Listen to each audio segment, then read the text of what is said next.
রাস্তায় তো প্রচুর জ্যাম। এখন কি করবো? সকাল তো দেখি 9টা বেজে গেছে গা। যাই একটা ড্রাইভার এর ট্যাক্সিতে করে চলে যাই। ও ভাই, একটু তাড়াতাড়ি চালান না, অফিসের দেরি হয়ে যাইতেছে। এই ভাই, আমি তো ট্যাক্সি চালাই, রকেট না। দেখেন না সামনে জ্যাম। তেলে ভাই রকেট কিনাই ফালান, যাত্রীকে সুবিধাইব। ভাই আপনি ভাড়া কত দিচ্ছেন জানি? 300 টাকা। এই 300 টাকা দিয়ে আপনি না সারি স্পিড চান? হ্যাঁ আচ্ছা ভাই, তাহলে হর্নটা আপাতত বাজান, তাহলে তো সবাই নড়বে।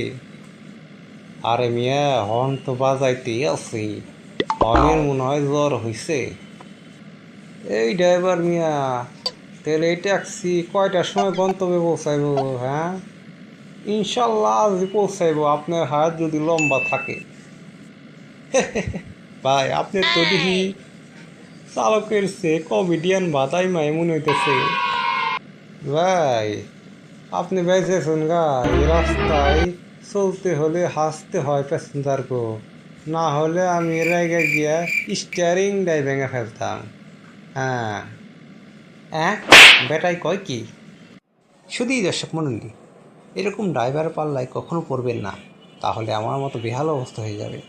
শুধুই দর্শক মণ্ডলী, আমাদের ভিডিওটা যদি ভালো লেগে থাকে তাহলে লাইক কমেন্ট শেয়ার দিয়ে আমাদের পাশে থাকবেন, আর আমাদের চ্যানেলটা সাবস্ক্রাইব করবেন এবং পাশে থাকা বেল বাটনটি অন করে দেবেন, যাতে পরবর্তী আপডেট কখনো মিস না হয়।